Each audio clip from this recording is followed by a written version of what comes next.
Hi guys, మేమైతే ఈరోజు కాంచీపురం పెరుమాళ్ సిల్క్స్కి అయితే వచ్చాము. ఇదైతే అడ్రస్ వచ్చేసి అన్నమయ్య సర్కిల్. ఇది కూడా న్యూగా ఓపెన్ చేసిన షాపింగ్ మాల్. ఇది రీసెంట్గానే ఓపెన్ చేశారు. ఇక్కడ కలెక్షన్ ఎలా ఉంది అని చూద్దామని వచ్చాము.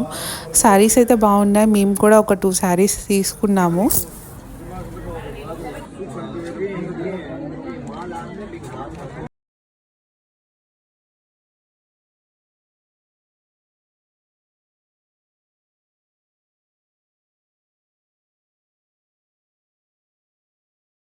నేనైతే ఈ వీక్లో ఉన్న వైలెట్ శారీ అయితే తీసుకున్నాను. ఇది బెనారస్ క్లాత్ శారీ అయితే చాలా బాగుంది. మీకు కూడా నా వీడియోస్ కానీ నచ్చినట్లయితే please like, share, subscribe my channel guys. Bye.